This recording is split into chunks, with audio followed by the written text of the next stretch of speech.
मित्रांनो नमस्कार, मी श्रीकांत देशपांडे. डिजिटल विज्ञान या आपल्या यूट्यूब चॅनलमध्ये तुम्हा सर्वांचं स्वागत. तर विद्यार्थी मित्रांनो, आजच्या या व्हिडिओमध्ये आपण इयत्ता 10वी विज्ञान भाग 1 या पाठावर आधारित पाठ पहिला ते 5वा, तर या एकूण 5 पाठांवर आधारित जेवढे काही आकृती आहेत त्या सर्व आकृतींवर आधारित जे प्रश्न आपल्याला बोर्ड परीक्षेमध्ये येऊ शकतात, प्रश्न दुसऱ्यामध्ये, प्रश्न तिसऱ्यामध्ये किंवा प्रश्न चौथ्यामध्ये, ते प्रश्न आपण बाजूला घेतलेले आहेत आणि त्या सर्व प्रश्नांची उत्तरे आपण या व्हिडिओच्या मार्फत मिळवणार आहोत. आणि हा व्हिडिओचा पहिला भाग आहे. त्यानंतर येणाऱ्या पुढच्या व्हिडिओमध्ये आपण पाठ क्रमांक 6 ते 10 वर आधारित मग पुन्हा उर्वरित पाठांची माहिती आपण घेणार आहोत किंवा त्या पाठांवर आधारित जे काही आकृती आहेत त्या आकृत्यांची माहिती आपण घेणार आहोत. चला तर मित्रांनो, या व्हिडिओला आपण सुरुवात करूया. तर मित्रांनो, इयत्ता 10वी विज्ञान भाग 1, तर या विषयातील पहिला पाठ आहे तो म्हणजे गुरुत्वाकर्षण. तर या पाठावर आधारित जेवढे काही आकृतीवर आधारित प्रश्न आहेत जे आपल्याला परीक्षेमध्ये विचारले जाऊ शकतात ते सर्व आपण बाजूला घेतलेले आहेत. आणि मित्रांनो, एक महत्त्वाची गोष्ट ते म्हणजे ही जी PDF निर्मिती केलेली आहे, ही PDF निर्मिती केलेली आहे श्री हनुमंत सरक सर, विज्ञान शिक्षक KJ सोमय्या माध्यमिक विद्यालय, नरेशवाडी, तालुका डहाणू, जिल्हा पालघर. तर ही सर्व PDF निर्मिती हनुमंत सरक सर यांनी केलेली आहे. त्यानुसार या पाठ पहिल्यामधील पहिली आकृती, त्यातील पहिला प्रश्न, खालील आकृतीचे निरीक्षण करून प्रश्नांची उत्तरे लिहा. आता ही आकृती आपल्याला परीक्षेमध्ये दिली जाईल आणि यावर आधारित काही प्रश्न असतील. त्यातील पहिला प्रश्न की वरील आकृतीवरून कोणत्या नियमांचा बोध होतो, तर केपलरच्या नियमांचा बोध होतो. त्यानंतर तर केपलरच्या पहिला नियम आपल्याला लिहायचा आहे. त्याचा पहिला नियम काय असेल, तर ग्रहाची कक्षा ही लंबवर्तुळाकार असून सूर्य त्या कक्षेच्या एका नाभीवर असतो. त्यानंतर केपलरचा दुसरा नियम, ग्रहाला सूर्याशी जोडणारी सरळ रेषा समान कालावधीत समान क्षेत्रफळ व्यापन करते. त्यानंतर केपलरचा तिसरा नियम तो म्हणजे सूर्याची परिक्रमा करणाऱ्या ग्रहाच्या आवर्तकालाचा वर्ग हा ग्रहाच्या सूर्यापासूनच्या सरासरी अंतराच्या घनाला समानुपाती असतो. हा त्याचा तिसरा नियम आहे. त्यानंतर याच पाठावर आधारित पुढचा प्रश्न, पुढची आकृती. तर खालील आकृतीचे निरीक्षण करून प्रश्नांची उत्तरे लिहा. तर वरील आकृतीवरून, ही आकृती दिलेली आहे, तर या वरील आकृतीवरून कोणत्या नियमाचा बोध होतो, तर या आकृतीवरून न्यूटनचा वैश्विक गुरुत्वाकर्षणाच्या सिद्धांताचा बोध होतो. त्यानंतर तो नियम आपल्याला लिहायला सांगितलेला आहे. तर न्यूटनचा वैश्विक गुरुत्वाकर्षणाच्या सिद्धांताचा नियम काय सांगतो, विश्वातील प्रत्येक वस्तू इतर वस्तूला ठराविक बलाने आकर्षित करत असते आणि हे बल एकमेकांना आकर्षित करणाऱ्या वस्तूंच्या वस्तुमानाच्या गुणाकाराशी समानुपाती, त्यामधील अंतराच्या वर्गाशी व्यस्तानुपाती असतं. त्यानंतर आपल्याला विचारलेलं त्याचं सूत्र लिहा. तर या नियमाचं सूत्र येईल ते म्हणजे हे आकर्षण बल समानुपाती आहे. दोन वस्तूमध्ये हे आकर्षण बल असतं. त्यातली पहिली वस्तू आहे M1, दुसरी वस्तू असेल M2 आणि त्यानंतर हे आकर्षण बल व्यस्तानुपाती आहे. त्या दोन वस्तूमधील अंतराच्या वर्गाशी व्यस्तानुपाती असतं आणि गुणाकाराशी समानुपाती आहे. आता यामध्ये गुरुत्व विश्व स्थिरांक कॅपिटल G ही एक किंमत आपल्याला घ्यायची आहे. त्यानुसार त्याचं सूत्र बनतं. त्यानंतर दुसरा पाठ तो म्हणजे मूलद्रव्यांचे आवर्ती वर्गीकरण. त्यामधील पहिला प्रश्न की खालील आकृतीचे निरीक्षण करून आपल्याला विचारलेल्या प्रश्नांची उत्तरे द्यायची आहेत. आकृती कशाची आहे बा, आवर्त सारणी आहे ही. तर यातील पहिला प्रश्न आहे, ही वरील आवर्त सारणी कोणाची आहे किंवा कोण तयार केलेली आहे, तर ही वरील आवर्त सारणी मेंडलीवची आहे किंवा मेंडलीवने तयार केलेली आहे, हे त्याचं उत्तर असेल. तर या आवर्त सारणीचा नियम काय आहे, तर मूलद्रव्यांचे गुणधर्म हे अणुवस्तुमानांचे आवर्ती फल आहेत, कारण मेंडलीवची आवर्त सारणी ही मूलद्रव्यांच्या अणुवस्तुमानांकावर आधारित होती. तर या आवर्त सारणीमध्ये उभे स्तंभ किती आहेत, 8 उभे स्तंभ आहेत. त्यानंतर ही आवर्त सारणी तयार केली त्यावेळी किती मूलद्रव्यांचा शोध लागलेला होता, तर केवळ 63 मूलद्रव्यांचा शोध लागलेला होता. पाचवा प्रश्न, यामध्ये कोणत्या मूलद्रव्यांचे अणुवस्तुमान समान दाखवलेले आहे, तर कोबाल्ट व लोखंड या दोन्हींचं अणुवस्तुमान समान दाखवलेलं आहे, 59 आहे. त्यानंतर प्रश्न दुसरा आहे, दुसऱ्या पाठावर खालील आकृतीचे निरीक्षण करून प्रश्नांची उत्तरे द्या. त्यातील पहिला प्रश्न, वरील आवर्त सारणी कोणती आहे, तर याला आधुनिक आवर्त सारणी असं म्हटलं जातं. तर या आधुनिक आवर्त सारणीचा शोध कोणत्या शास्त्रज्ञांनी लावलेला आहे, तर त्यांचं नाव आहे हेनरी मोसले किंवा मोजले. त्यानंतर पुढचा प्रश्न, या आवर्त सारणीचा नियम काय आहे? तर मूलद्रव्यांचे गुणधर्म हे त्यांच्या अणुअंकांचे आवर्ती फल आहेत, कारण आधुनिक आवर्त सारणी ही मूलद्रव्यांच्या अणुअंकावर आधारित आहे. चौथा प्रश्न, या आवर्त सारणीत किती गण आहेत? 18 गण आहेत. या आवर्त सारणीतील आडव्या ओळींना काय म्हणतात? तर आवर्त म्हणतात. एकूण किती आवर्त आहेत? 7 आवर्त आहेत. तर ही आवर्त सारणी किती खंडांनी बनलेली आहे? 4 खंडांनी बनलेली आहे. तर ते 4 खंड कोणते आहेत? एस, पी, डी आणि एफ खंड. त्यानंतर पुढचा प्रश्न, पहिल्या गणाला काय म्हणतात? तर पहिला गण म्हणजे अल्कधातूंचा गण. त्यानंतर पुढचा प्रश्न, आवर्त सारणीच्या तळाशी असणाऱ्या 2 आडव्या ओळींना काय म्हणतात? तर त्यांना म्हटलं जातं लॅथेनाइट व ॲक्टिनाइड श्रेणी. पुढील प्रश्न, या आवर्त सारणीत नागमोडी रेषेच्या किनारी कोणती मूलद्रव्ये आहेत? तर ही मूलद्रव्ये आहेत बोरॉन, सिलिकॉन, आर्सेनिक आणि जर्मेनियम. त्यांनाच आपण धातू सदृश मूलद्रव्ये असं देखील म्हणतो. पुढचा प्रश्न, दुसऱ्या गणातील मूलद्रव्यांची संयुजा किती असते? नक्कीच संयुजा 2 असते. त्यानंतर पुढचा प्रश्न, सर्वात लहान आवर्त कोणते? तर पहिले आवर्त, कारण यामध्ये केवळ 2च मूलद्रव्ये आहेत. पी खंडात कोणते गण येतात? तर गण क्रमांक 13 ते 18 हे गण येतात पी खंडामध्ये. पुढील प्रश्न, 17व्या गणाला कोणता गण म्हणतात? तर याला हॅलोजनचा गण असं म्हणतात. पुढचा प्रश्न, आवर्त सारणीच्या डाव्या बाजूस काय आहेत? तर आवर्त सारणीच्या डाव्या बाजूला धातू आहेत. त्यानंतर नागमोडी रेषेच्या किनारी कोणती मूलद्रव्ये आहेत? सर्व धातू सदृश मूलद्रव्ये आहेत. पीक खालील आकृतीचे निरीक्षण करा. प्रश्न 3 आणि त्या खाली विचारलेल्या प्रश्नांची उत्तरे लिहा. तर या ठिकाणी ही आकृती कशाची आहे? दुसऱ्या पाठामधील ही आकृती आहे. तर या आकृतीवरून कशाचा बोध होतो? तर आधुनिक आवर्त सारणीमधील मूलद्रव्यांच्या आवर्ती कालाविषयी माहिती आपल्याला आकृतीवरून आपल्याला समजते. तर विद्युत धनता म्हणजे काय? तर धातूंच्या अणूंची प्रवृत्ती स्वतःचे संयोजी इलेक्ट्रॉन गमावून धन आयन बनवण्याची असते, यालाच विद्युत धनता म्हणतात. विद्युत ऋणता म्हणजे काय असेल? तर अधातूंच्या अणूंची प्रवृत्ती बाहेरून इलेक्ट्रॉन स्वीकारून संयोजी कवचामध्ये इलेक्ट्रॉन स्वीकारून ऋण आयन बनवण्याची असते, यालाच विद्युत ऋणता असं म्हटलं जातं. पुढील प्रश्न, आवर्तनात अणूची त्रिज्या डावीकडून उजवीकडे जाताना कशी होते? तर ही त्रिज्या कमी कमी होते, कारण आपल्याला माहिती आहे की समान कक्षेमध्ये त्याच कक्षेमध्ये इलेक्ट्रॉनची भर पडते आहे आणि शेवटच्या कक्षेमधील इलेक्ट्रॉन धन केंद्रकाकडे आता अधिक प्रखरतेने ओढले जात आहेत, त्यामुळे अणूचा आकार हळूहळू कमी होत जातो. त्यानंतर गणात वरून खाली येताना विद्युत ऋणता कशी असते? तर विद्युत ऋणता वाढत जाते, म्हणजेच अधातूंचं प्रमाण वाढत जातं. त्यानंतर आवर्तनात धातू गुणधर्म डावीकडून उजवीकडे जाताना कसे होतात? तर धातू गुणधर्म कमी कमी होत जातात, कारण इलेक्ट्रॉन सहजासहजी दिले जात नाहीत. 5वा प्रश्न, खालील आकृतीचे निरीक्षण करून प्रश्नांची उत्तरे लिहा. दुसऱ्या पाठामधील ही आकृती आहे. तर ही आवर्त सारणी कोणी तयार केलेली आहे? न्यूलँड्सनी. त्यांचा नियम लिहा.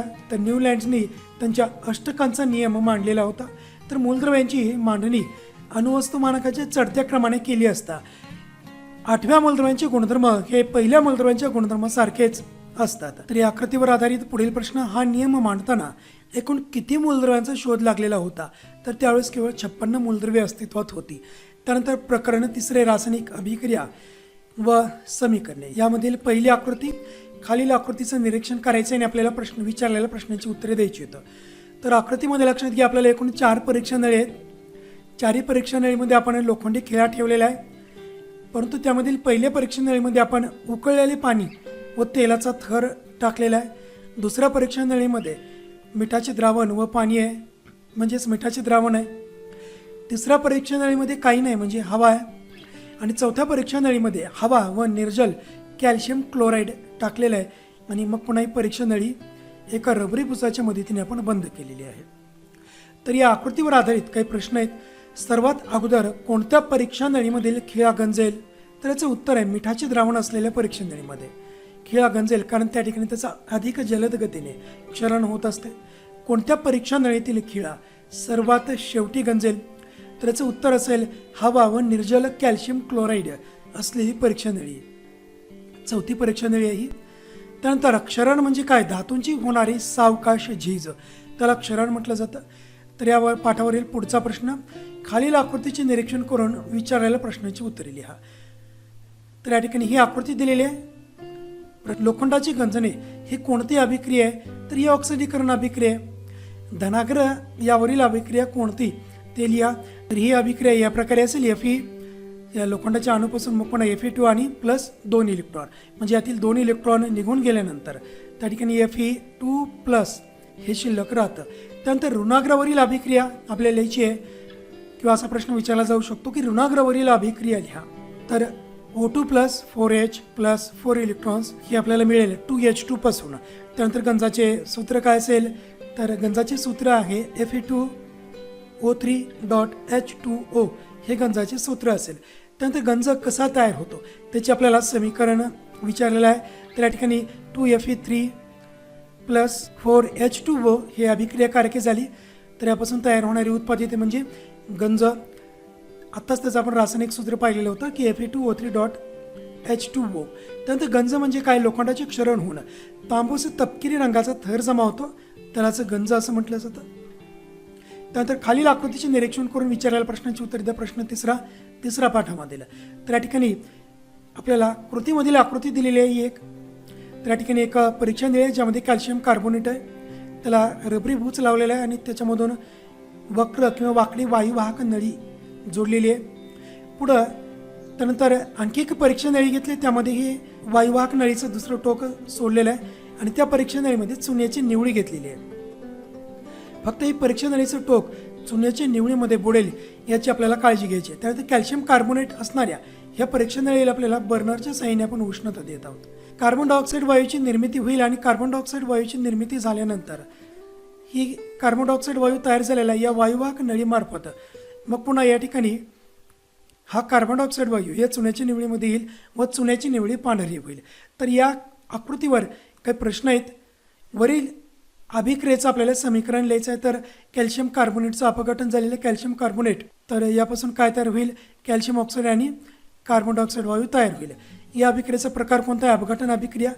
तर या अभिक्रियेची व्याख्या लिहा, म्हणजे अपघटन या अभिक्रियेच्या प्रकाराची व्याख्या लिहायची आपल्याला. तर ज्या रासायनिक अभिक्रियेत एकाच अभिक्रिया कारकापासून 2 किंवा अधिक उत्पादिते मिळतात त्याला अपघटन अभिक्रिया म्हणतात. त्यानंतर प्रश्न 4 आहे, वरील शंकुपात्रात घडणारी अभिक्रिया कोणती आहे? तर या ठिकाणी सिल्वर नायट्रेटचे द्रावण आहे आणि यामध्ये सोडियम क्लोराईडचे द्रावण देखील घेतलेलं आहे. तर काय तयार होईल? AgCl सिल्वर क्लोराईड आणि मग पुन्हा सोडियम नायट्रेट हे तयार होईल. या अभिक्रियेत कोणता अविद्राव्य पदार्थ तयार झालेला? Silver chloride. तर याचे शाब्दिक समीकरण आपल्याला लिहायचं आहे. सिल्वर नायट्रेट अधिक सोडियम क्लोराईड अधिक सिल्वर क्लोराईड अधिक सोडियम नायट्रेट हे त्याचं शाब्दिक समीकरण असेल. त्यानंतर प्रकरण 4 या प्रकरणावर आधारित कोणत्या आकृती आहेत व त्यावर परीक्षेमध्ये कसे प्रश्न येतील त्याविषयी आपण माहिती घेऊया. तर खालील आकृतीचे निरीक्षण करून प्रश्नाची उत्तरे आपल्याला लिहायची आहेत. तर ही आकृती कशाची आहे? दिलेली आकृती कशाची आहे? तर ही आकृती आहे विद्युत शेगडी आहे. दुसरी आकृती कशाची आहे? विद्युत दिव्याची आहे. विद्युत शेगडीमध्ये कशाचा वापर करतात व का करतात? तर विद्युत शेगडीमध्ये नायक्रोम या मिश्र धातूचा वापर केला जातो. नायक्रोम म्हणजेच हे निकेल आणि क्रोमियमपासून बनलेलं असतं म्हणूनच याला नायक्रोम असं म्हटलेलं आहे. तर याचा वापर का करतात? कारण नायक्रोम हा या पदार्थाची विद्युत रोधकता ही सर्वात जास्त आहे. त्यामुळे आपल्याला ज्यावेळेस त्याच्यामधून आपण विद्युतधारा पाठवू त्यावेळेस रोध अधिक असल्यामुळे त्या नायक्रोमच्या तारेपासून कुंडलापासून आपल्याला अधिक उष्णता मिळत असते. त्यामुळे विद्युत शेगडीमध्ये आपण या नायक्रोमचा वापर करत असतो. विद्युत दिव्यामध्ये कोणत्या धातूचा वापर करतात? टंगस्टन. त्यानंतर का करतात? कारण आपल्याला माहिती आहे टंगस्टन या धातूचा द्रवणांक खूप अतिशय अधिक आहे, 3000 पेक्षा अधिक आहे. त्यामुळे याचा वापर केला जातो. त्यानंतर विद्युत धारेच्या औष्णिक परिणामावर आधारित कोणती उपकरणे आहेत? त्याचं उत्तर असेल विद्युत शेगडी, विद्युत इस्त्री, ओव्हन, विद्युत टोस्टर, त्यानंतर वितळतार म्हणजेच फ्यूज व विद्युत किटली. तर हे सर्व विद्युत धारेच्या औष्णिक परिणामावर चालणारी उपकरणे आहेत. प्रश्न 2 या पाठावर आधारित खालील आकृतीचे निरीक्षण करून प्रश्नांची उत्तरे लिहा. तर ही आकृती कशाची आहे? तर ही आकृती आहे वितळतारेची. याचा वापर कुठे करतात व का करतात? तर याचा वापर परिपथामध्ये केला जातो. का केला जातो? कारण एखाद्या वेळेस परिपथामध्ये अधिक प्रमाणामध्ये जर विद्युतधारा आली तर त्या परिपथामध्ये पुढे जी जोडलेली उपकरणे आहेत त्या उपकरणामध्ये अधिक जास्तीत जास्त विद्युतधारा जाऊ शकते व त्या उपकरणाला धोका पोहोचू शकतो. हे टाळण्यासाठी आपण या विद्युत परिपथामध्ये या वितळ तारेचा वापर करतो आणि ही वितळ तार विद्युतधारेच्या औष्णिक परिणामावरती काम करत असते.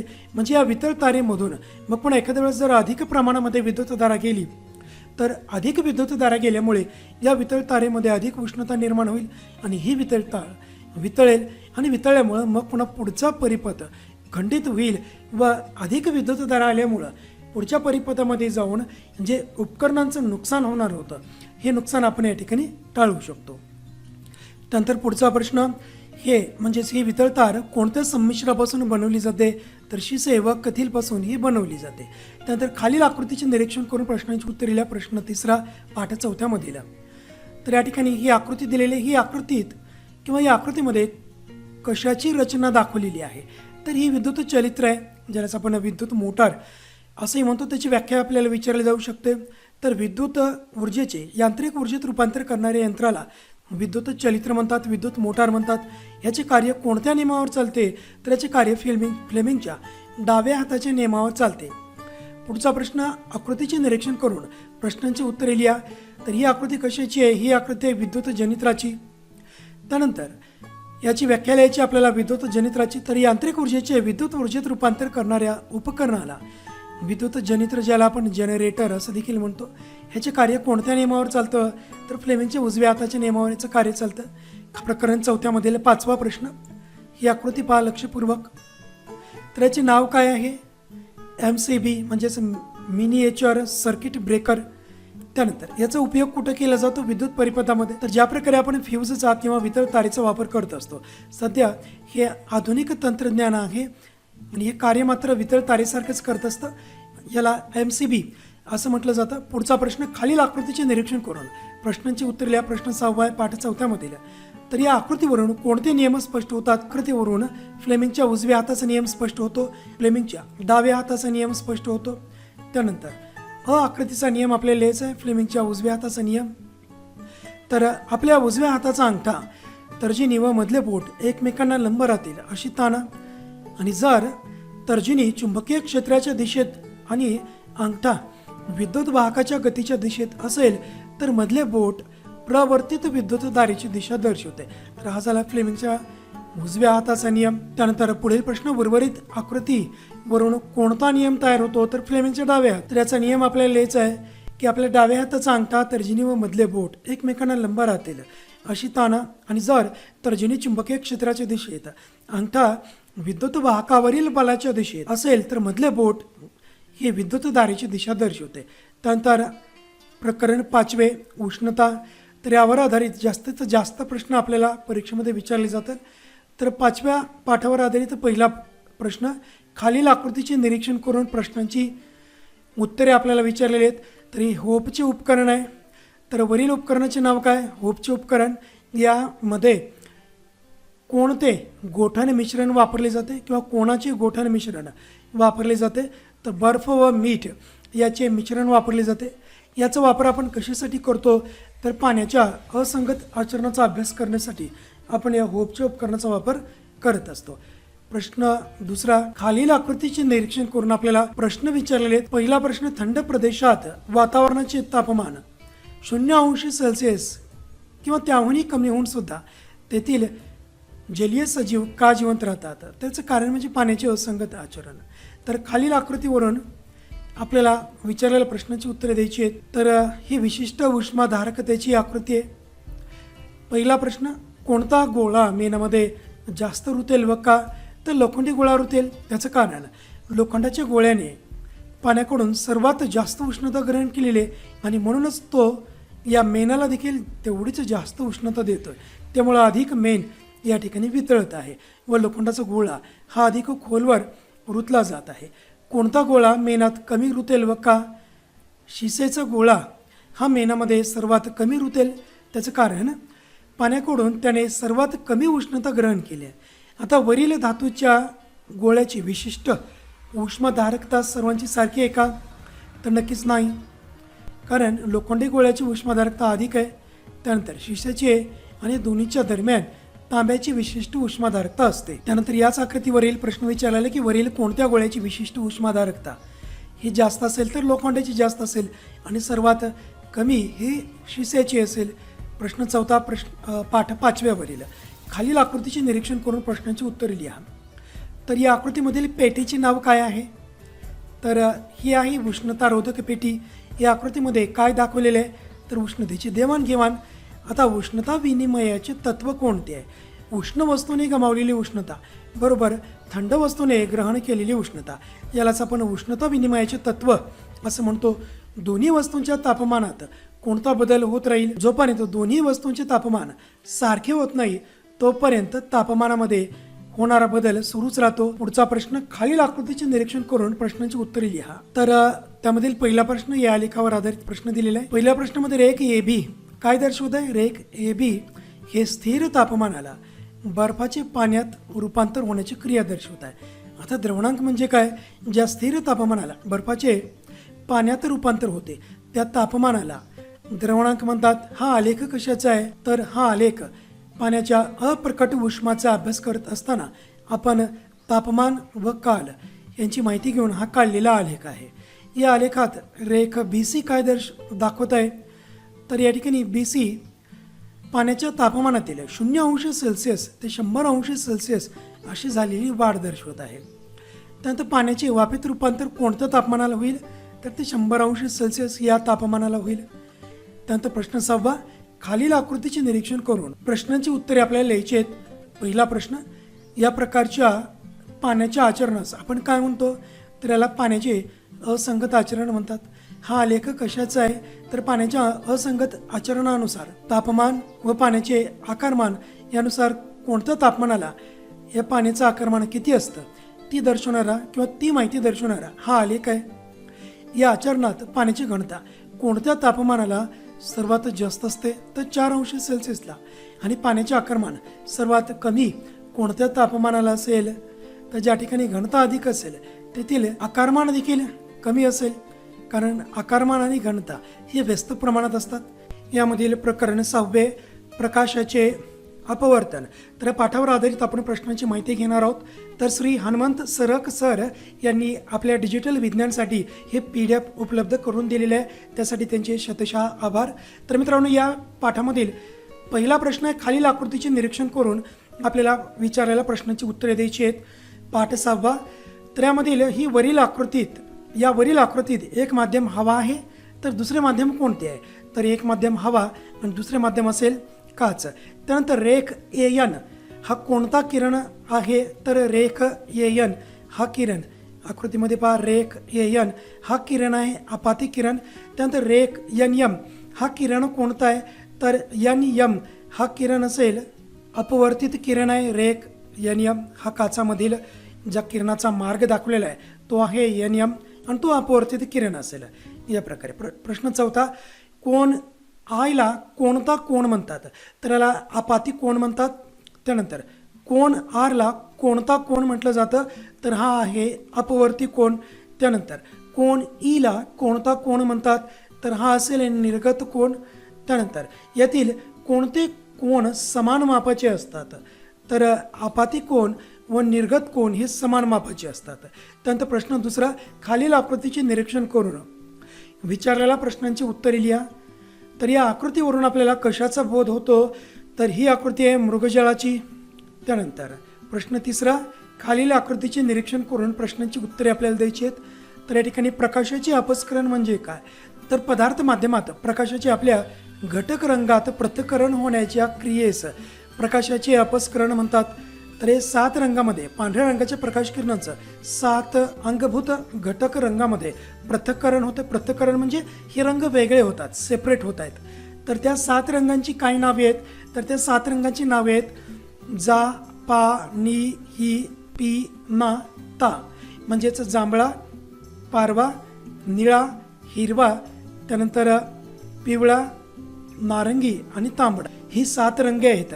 प्रश्न 3 आकृतीत कोणत्या रंगाचे विचलन सर्वात जास्त होते? तर जांभळ्या रंगाचे विचलन हे सर्वात जास्त होत आहे. त्यानंतर सर्वात कमी कोणत्या रंगाचे विचलन होईल? तर या लाल रंगाचे विचलन होत आहे. जांभळ्या रंगाचे सर्वात जास्त आणि सर्वात कमी विचलन हे लाल रंगाचे होत आहे. प्रश्न 4 आहे, खालील आकृतीचे निरीक्षण करून प्रश्नांची उत्तरे लिहा. तर वरील आकृतीत कोणते परावर्तन दाखवलेले आहे? तर यामध्ये आंशिक व पूर्ण आंशिक परावर्तन दाखवलेले आहे.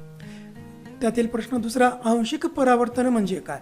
तर ज्यावेळेस प्रकाश घनमाध्यमातून, या ठिकाणी घनमाध्यम म्हणजे पाणी आहे, घनमाध्यमातून विरल माध्यमामध्ये म्हणजेच हवेमध्ये घनमाध्यमातून विरल माध्यमामध्ये मार्गक्रमण करताना परावर्तनाच्या नियमाप्रमाणे प्रकाशाचा काही भाग हा घनमाध्यमात परततो, यालाच आंशिक परावर्तन असे म्हटलं जातं. तर यामध्ये प्रकाश घनमाध्यमामधून म्हणजे पाण्यामधून हवेमध्ये वापस येत असताना ह्या प्रकाशाची काही प्रमाणात पाण्यामध्ये परत परावर्तन होत आहे आणि यालाच म्हणायचं आहे आंशिक परावर्तन. त्यानंतर क्रांतिक कोन म्हणजे काय? तर प्रकाश घनमाध्यमातून विरल माध्यमात जाताना ज्या आपाती कोनासाठी अपवर्तन कोनाचे मूल्य 100 अंश होते त्या कोनाला क्रांतिक कोन असे म्हटलं जातं. पुढचा प्रश्न, पूर्ण आंतरिक परावर्तन म्हणजे काय? तर प्रकाश घनमाध्यमातून विरल माध्यमात जाताना आपाती कोन हा क्रांतिक कोनापेक्षा जास्त असल्यास प्रकाशाचे अपवर्तन न होता प्रकाशाचे पूर्ण घनमाध्यमात परावर्तन होते आणि यास प्रकाशाचे पूर्ण आंतरिक परावर्तन असं म्हटलं जातं. त्यानंतर यातील प्रश्न 5वा, कोन आयला कोणता कोन म्हणतात? तर कोन आय हा जो आहे ह्याला आपण आपाती कोन म्हणतो. त्यानंतर कोन आरला कोणता कोन म्हटलं जातं? तर अपवर्तन कोन. त्यानंतर प्रश्न 5वा या पाठावर आधारित, खालील आकृतीचे निरीक्षण करून विचारलेल्या प्रश्नांची उत्तरे लिहा. त्यामधील पहिला प्रश्न, वरील आकृतीवरून कशाचा बोध होतो? तर या ठिकाणी इंद्रधनुष्याची निर्मिती होत आहे. ही इंद्रधनुष्याची निर्मिती आहे. प्रश्न दुसरा, यामध्ये कोणत्या 3 घटना एकत्रित दाखवलेल्या आहेत किंवा कोणत्या 3 घटना एकत्रित घडत आहेत? तर प्रकाशाचे अपवर्तन, प्रकाशाचे अपस्करण आणि प्रकाशाचे आंतरिक परावर्तन ह्या तिन्ही घटना या ठिकाणी दाखवलेल्या आहेत किंवा घडत आहेत. पुढील प्रश्न, या प्रश्नावरीलच प्रकाश किरण पाण्याच्या थेंबामध्ये शिरतो त्यावेळी काय घडतंय? त्यावेळी अपवर्तन घडत आहे. पुढचा प्रश्न, पाण्याच्या थेंबामध्ये कोणती क्रिया घडते? तर पाण्याच्या थेंबामध्ये आंतरिक परावर्तन होत आहे. त्यानंतर याच पाठावर आधारित ही 6वी आकृती. तर ही आकृती कशाची आहे? तर वेळे अगोदर होणारा सूर्यास्त किंवा सूर्योदय यावर आधारित ही आकृती आहे. विद्यार्थी मित्रांनो, आपला अभ्यास योग्य पद्धतीने सुरू असेलच आणि यावर्षी तुम्ही जर इयत्ता 11वी किंवा 12वी या वर्गामध्ये असाल आणि नीट 2022च्या परीक्षेसाठी इच्छुक असाल किंवा तुम्ही यावर्षी नीट एक्झाम दिली आहे आणि तुम्ही परत नीट 2022ची परीक्षा देणार असाल तर तुमच्यासाठी अतिशय महत्त्वाची ही न्यूज आहे. आजवर अनअकॅडमीच्या कोणत्याही पेड सबस्क्रिप्शनवर देशपांडे हा माझा कोड यूज करून 10% डिस्काउंट मिळवता येत होता, परंतु Unacademy rise again special price वीकमध्ये तुम्हाला अजून 10% एक्स्ट्रा डिस्काउंट मिळेल आणि ही ऑफर केवळ 17 सप्टेंबर पर्यंतच आहे. या बॅचेस स्पेशली नीट 2022ची प्रिपरेशन करणाऱ्यांसाठी तयार केलेले आहेत. तर यातील काही बॅचेसची सुरुवात 15 सप्टेंबरला होईल व काही बॅचेसची सुरुवात ही 17 सप्टेंबरला होईल. तर 15 सप्टेंबरला सुरू होणाऱ्या बॅचेस आहेत एम्स रँकर्स बॅच, त्यानंतर समर्थ बॅच, तसेच मेधावी बॅच या 15 तारखेला सुरू होतील. त्यानंतर 17 सप्टेंबरपासून सुरू होणाऱ्या बॅचेसमध्ये अद्वितीय बॅच, नीट ड्रीम बॅच, स्कॉलर्स बॅच, साकार बॅच, तर या सर्व बॅचेसमध्ये तुम्ही एनरोल करून अनलिमिटेड सबस्क्रिप्शनचा लाभ घेऊ शकता. तसेच तुम्हाला भारतातील टॉप एज्युकेटर्सचे मार्गदर्शन मिळणार आहे. यामध्ये तुम्ही इंटरॅक्टिव्ह लाईव्ह क्लासेस अटेंड करू शकता, त्याचबरोबर लाईव्ह टेस्ट आणि क्विजमध्ये देखील सहभाग घेऊ शकता. या बॅचेसमध्ये तुम्हाला स्ट्रक्चर्ड कोर्सेस आणि PDF देखील मिळेल. म्हणून विद्यार्थी मित्रांनो, तुम्ही नीट 2022 साठी इच्छुक असाल तर अनअकॅडमीचे सबस्क्रिप्शन घेण्याची ही संधी सोडू नका. या संबंधीच्या सर्व लिंक्स मी या व्हिडिओच्या डिस्क्रिप्शन मध्ये दिलेले आहेत. तसेच अनअकॅडमीच्या कोणत्या पेड सबस्क्रिप्शनवर पूर्ण 10% डिस्काउंट मिळवण्यासाठी स्क्रीनवर दिसणारा हा कोड देशपांडे DESHPANDE हा कोड यूज करा. तर विद्यार्थी मित्रांनो, आजच अनअकॅडमीचे ॲप डाउनलोड करून आपल्या अभ्यासाला नवी दिशा द्या. तर वेळेआधी होणारा सूर्योदय हा कोणता परिणाम असेल? तर हा परिणाम आहे वातावरणीय अपवर्तनाचा.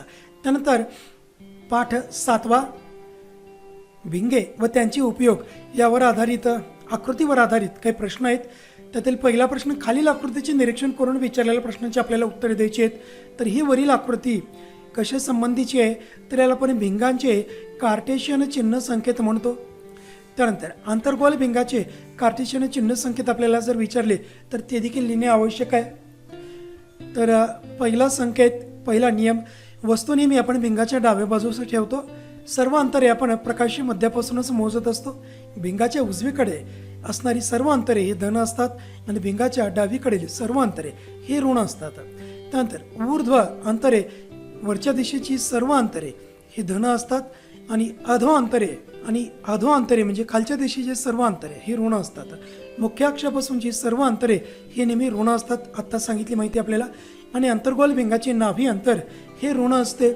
त्यानंतर बहिर्गोल भिंगाचे कार्टेशियन चिन्ह संकेत आपल्याला लिहायचे आहेत.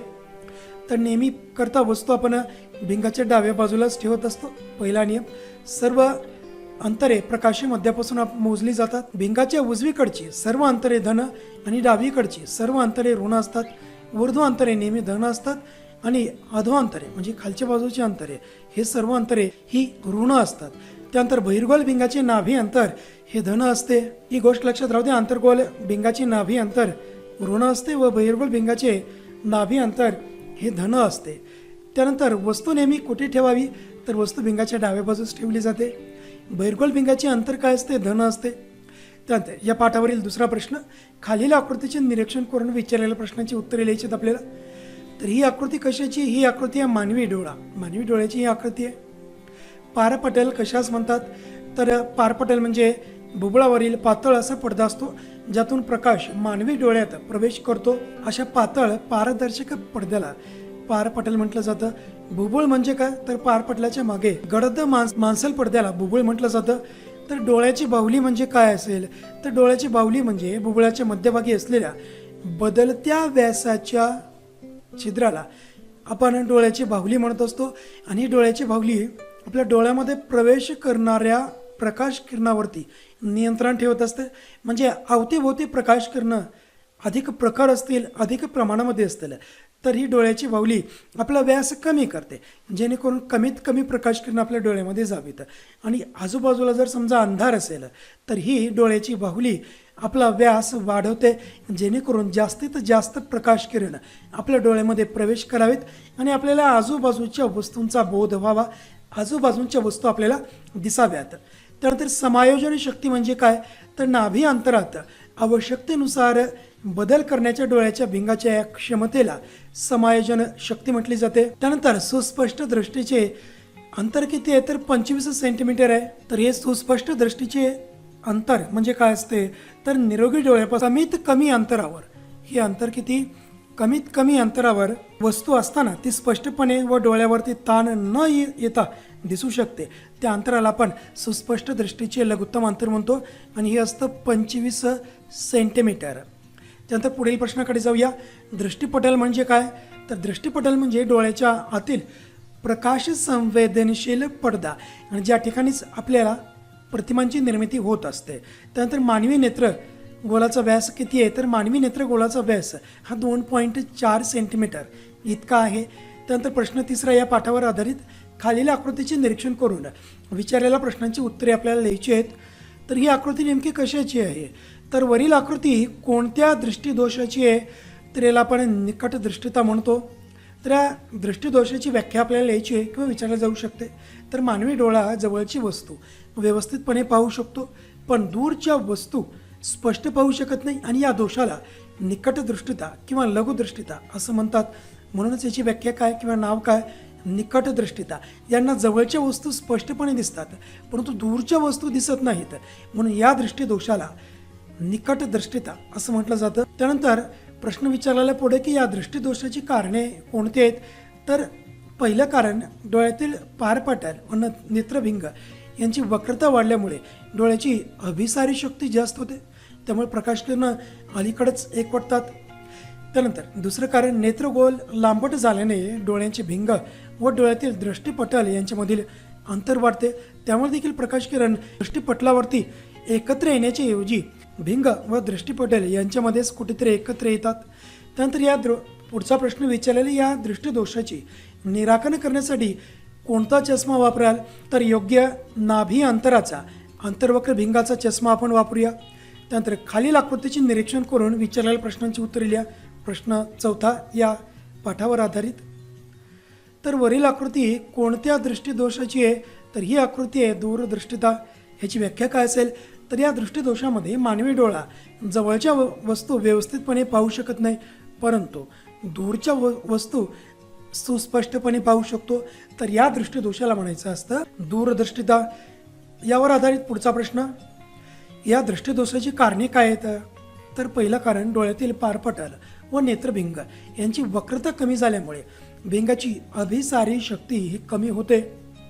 त्यामुळं हे दृष्टिपटलावर सर्व प्रकाश किरण एकवटण्याच्या ऐवजी हे प्रकाश किरण या दृष्टिपटलाच्या मागं एकवटतात. या ठिकाणी नॉर्मल डोळ्यामध्ये दृष्टिपटलावरती एकवटतात, परंतु या दृष्टिदोषामध्ये सर्व प्रकाश किरण दृष्टिपटलाच्या पाठीमागं एकवटतात. त्यामुळे हा दृष्टिदोष उद्भवतो. तर हा दृष्टिदोषाचे निराकरण करण्यासाठी आपण कोणत्या भिंगाचा चष्मा वापरू, तर योग्य नाभी अंतराचा बहिर्वक्र भिंग आपल्याला वापरावा लागेल.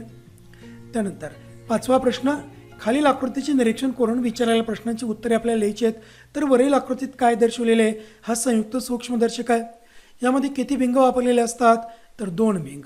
एक असतो पदार्थ भिंग, दुसरा असतो नेत्रभिंग. पुढील प्रश्न, कोणते भिंग आकाराने मोठे असते, तर नक्कीच पदार्थ भिंग हे आकाराने मोठे असते. तर याचा उपयोग कुठं केला जातो, तर रक्तकणिका, प्राणीपेशी, वनस्पती पेशी इत्यादी पाहण्यासाठी किंवा रक्तामधील घटक पाहण्यासाठी देखील या सूक्ष्मदर्शकाचा आपण वापर करत असतो. प्रश्न 6, खालील आकृतीचे निरीक्षण करून विचारलेल्या प्रश्नांची उत्तरे लिहा. तर या आकृतीमध्ये काय दर्शवलेले आहे, तर आपण अपवर्तनी दूरदर्शक असं म्हणतो. तर या दूरदर्शकामध्ये किती भिंग वापरलेले आहेत, नक्कीच 2. कोणकोणते आहेत, एक पदार्थ भिंग आणि दुसरं नेत्रभिंग. हे 2 भिंग आहेत. ज्याचे नाभी अंतर जास्त असेल ते भिंग कोणतं आहे, तर नक्कीच पदार्थ भिंग आहे. याचा उपयोग कुठे केला जातो, तर याचा उपयोग तारे, ग्रह, धूमकेतू या खगोलीय वस्तूंच्या पाहण्यासाठी, निरीक्षणासाठी आपण या दूरदर्शकाचा वापर करत असतो. त्यानंतर पाठ 8 धातू विज्ञान यातील पहिला प्रश्न, खालील आकृतीचे निरीक्षण करून विचारलेल्या प्रश्नांची उत्तरे लिहा. या ठिकाणी तुम्ही आकृतीची रचना पाहतात. या ठिकाणी 2 परीक्षा नळी आहेत आणि दोन्ही परीक्षा नळीमध्ये आपण या धाग्याच्या मदतीने वेगवेगळ्या वस्तू सोडलेल्या आहेत. पहिल्या परीक्षा नळीमध्ये लोखंडी खीळ आहे आणि दुसऱ्या परीक्षा नळीमध्ये तांब्याची तार आहे. पहिल्या परीक्षा नळीमध्ये कॉपर सल्फेटचे द्रावण आहे आणि इकडे फेरस सल्फेटचे द्रावण आहे. त्यानंतर यावर आधारित काय प्रश्न विचारलेत, की कोणत्या परीक्षा नळीत अभिक्रिया झालेली दिसेल, तर पहिल्या परीक्षा नळीमध्ये. त्यानंतर अभिक्रिया झालेली आहे किंवा नाही हे तुम्ही कसे ठरवाल, तर या ठिकाणी पहिल्या परीक्षा नळीमध्ये लोखंडी खिळ्यावर तांबूस रंग आलेला दिसतो व निळ्या रंगाचे कॉपर सल्फेटचे द्रावण हे रंगहीन झालेले दिसते. पुढील प्रश्न विचारायला, ही आकृती कोणत्या प्रकारची आहे, तर ही आहे विस्थापन अभिक्रिया. त्याचं आपल्याला समीकरण लिहायचं आहे या अभिक्रियेचं. तर Fe+ कॉपर सल्फेट FeSO4 हे 2 अभिक्रिया कारके झाले. उत्पादित काय असतील, तर या ठिकाणी फेरस सल्फेट आणि कॉपरची निर्मिती या ठिकाणी होत आहे. फेरस सल्फेट आणि कॉपर. पुढचा प्रश्न, खालील आकृतीचे निरीक्षण करून विचारलेल्या प्रश्नांची उत्तरे लिहा. तर ही आकृती आहे धातूंची अभिक्रियाशीलता श्रेणीची. यावर पहिला प्रश्न, जास्त अभिक्रियाशील धातू कोणते आहेत, तर पोटॅशियम आणि सोडियम. कमी अभिक्रियाशील धातू कोणते आहेत, तर सोने हे सर्वात कमी अभिक्रियाशील धातू आहे. त्यानंतर कोणत्या धातूची अभिक्रिया आम्लाबरोबर होते, मॅग्नेशियम, ॲल्युमिनियम. कोणत्या धातूची अभिक्रिया ऑक्सिजन बरोबर होईल, तर या ठिकाणी झिंक आहे. त्यानंतर लोह, त्यानंतर प्लंबम. त्यानंतर खालील आकृतीचे निरीक्षण करून विचारलेल्या प्रश्नाची उत्तरे या पाठावर येईल. तिसरा प्रश्न, तर वरील आकृतीचे नाव काय, तर ही आहे विल्फली टेबल पद्धत. या ठिकाणी आपण धातूंचं संहतीकरण करत असतो. तर खालील आकृतीचे निरीक्षण करून विचारलेल्या प्रश्नांची उत्तरे लिहा. प्रश्न 4 या पाठावर आधारित. त्यानंतर यामध्ये ही आकृती विचारलेली वरील आकृतीचे नाव काय आहे, तर जलशक्तीवर आधारित विलगीकरणाची पद्धत किंवा विलगीकरण करणारी ही आकृती आहे. याचा उपयोग कुठे करतात, तर धातूंच्या संहतीकरणासाठी. 5वा प्रश्न, खालील आकृतीचे निरीक्षण करून विचारलेल्या प्रश्नांची उत्तरे लिहा. तर या आकृतीवर आपल्याला बोर्ड परीक्षेमध्ये प्रश्न कसे येऊ शकतात, तर या वरील आकृतीचे नाव काय आहे, चुंबकीय विलगीकरण पद्धत. याचा वापर कुठे होतो, तर धातुकांच्या संहतीकरणासाठी. प्रश्न 3 विचारला जाईल, याचे कार्य स्पष्ट करा. प्रामुख्याने या आकृतीची थोडीशी रचना समजून घेऊया आपण. तर या यंत्रामध्ये, तर हे यंत्र चुंबकत्वावर काम करत असतं. या यंत्राचा महत्त्वाचा भाग म्हणजे या ठिकाणी 2 प्रकारचे लोखंडी रूळ असतात. हा पहिला रूळ आणि दुसरा रूळ. पहिला रूळ हा अचुंबकीय असतो आणि दुसरा चुंबकीय असतो. ह्या दोन्ही रुळांना जोडणारा एक पट्टा असतो. हा पट्टा शक्यतो तांब्याचा असतो किंवा चामड्याचा देखील असतो. केवळ हा पट्टा अचुंबकीय असावा. त्यानंतर या फिरत असलेल्या रुळावरती किंवा पट्ट्यावरती हा अचुंबकीय रुळाच्या बाजूला भरडलेल्या धातुकाचे चूर्ण किंवा बारीक बारीक अशी भुकटी टाकली जाते आणि धातुकांमधील सर्व अचुंबकीय भागाचे कण हे अचुंबकीय रुळाकडे आकर्षिले जात नाहीत. त्यामुळे हे सर्व कण या फिरत असलेल्या पट्ट्यावरून वाहत जाऊन पुढे पडतात आणि पुढे 2 भांडे ठेवलेले असतात संग्राहक. त्यामध्ये सर्व अचुंबकीय घटक पडतो. त्यानंतर या धातुकामधील जे चुंबकीय पदार्थ आहेत ह्या चुंबकीय रुळाला चिटकून या चुंबकीय रुळाच्या खाली जे एक संग्राहक किंवा भांडं ठेवलेलं आहे त्यामध्ये हे पडत असतात. हे त्याचं कार्य झालं. त्यानंतर जाऊया पुढील प्रश्नाकडे. तर खालील आकृतीचे निरीक्षण करून विचारलेल्या प्रश्नाची आपल्याला उत्तर द्यायची आहेत. तर ही आकृती कशाची आहे? तर ही आकृती आहे फेनतरण पद्धतीची आहे. पुढचा प्रश्न आहे, याचा उपयोग कुठे करतात? तर धातूच्या संहतीकरणासाठी याचा वापर केला जातो. तर याचे कार्य आपल्याला सांगायचं आहे. पद्धतीमध्ये बारीक दळलेले किंवा भरडलेले धातूक भरपूर पाणी असलेल्या खूप मोठ्या टाकीमध्ये टाकतात. या ठिकाणी धातूक टाकलेले आहे आणि याच्यामध्ये ठराविक प्रमाणामध्ये हे वनस्पतीचं तेल, विशेषतः पाईन तेल किंवा निलगिरी तेल ह्याच्यामध्ये टाकलं जातं आणि मध्ये एक ढवळणी असते आणि ढवळणी गरजेनुसार आपण या ढवळणीच्या मदतीने या टाकीमधील पाणी आपण ढवळत असतो. त्यानंतर या वरच्या छिद्रामधून अतिशय वेगाने आपण या टाकीमध्ये हवा सोडत असतो आणि हवा अतिशय वेगाने गेल्यामुळं त्या ठिकाणी या हवेचे बुडबुडे तयार होतात. मग या ठिकाणी हवेचे बुडबुडे आणि आपण टाकलेले हे जे तेल आहे यामुळे फेन म्हणजेच फेस तयार होतो आणि फेसामध्येच या धातुकामधील सर्व अशुद्धी जमा होते. विशेषतः सल्फाईड धातुकाच्या शुद्धीकरणासाठी आपण ही पद्धत वापरत असतो. त्यानंतर जाऊया पुढच्या प्रश्नाकडे. प्रश्न 7वा या पाठावर आधारित खालील आकृतीचे निरीक्षण करून विचारलेल्या प्रश्नांची उत्तरे लिहा. तर यावरील पहिला प्रश्न, वरील पद्धत कोणत्या धातूच्या निष्कर्षणासाठी वापरतात? तर ही पद्धत ॲल्युमिनियमच्या निष्कर्षणासाठी वापरतात. या पद्धतीचे नाव काय? तर ॲल्युमिनाचे किंवा ॲल्युमिनियमचे विद्युत अपघटन क्षपण. तर द्रवणांक 100 अंश सेल्सिअसने कमी करण्यासाठी आपण काय वापरतो? तर क्रायोलाइट व फ्लोरोस्पार यांचे मिश्रण आपण वापरत असतो. धनाग्रह वेळोवेळी का बदलतात? कारण त्याचे ऑक्सिडीकरण होते आणि ऑक्सिडीकरण या प्रक्रियेमुळे धनाग्रहाची झीज होत असते. धनाग्रह हा कार्बनपासून बनलेला असतो आणि या पद्धतीमध्ये ऑक्सिजन वायू बाहेर पडत असतो. मग या ठिकाणी कार्बन आणि ऑक्सिजनची अभिक्रिया होऊन त्या ठिकाणी कार्बन डायऑक्साईड वायूची निर्मिती होते. त्यामुळे कार्बनपासून बनलेला हा धनाग्रह आपल्याला वेळोवेळी बदलावा लागतो. त्यानंतर धनाग्रहावरील अभिक्रिया आपल्याला लिहायची आहे. तर या ठिकाणी 2O2, त्यानंतर O2+ 4 इलेक्ट्रॉन्स. त्यानंतर ऋणाग्रहावरील अभिक्रिया आपल्याला लिहायची आहे. तर या ठिकाणी Al3+ 3 इलेक्ट्रॉन्स आणि मग पुन्हा ॲल्युमिनियम. त्यानंतर प्रश्न 8वा या पाठावर आधारित खालील आकृतीचे निरीक्षण करून विचारलेल्या प्रश्नांची उत्तरे लिहा. धनाग्रीकरण म्हणजे काय? तर विद्युत अपघटनाद्वारे एखाद्या पदार्थावरती ज्या पदार्थाचं क्षरण अधिक होत आहे त्या पदार्थावरती दिलेला लेप त्याला आपण धनागिरीकरण म्हणतो. याचा उपयोग कुठे केला जातो?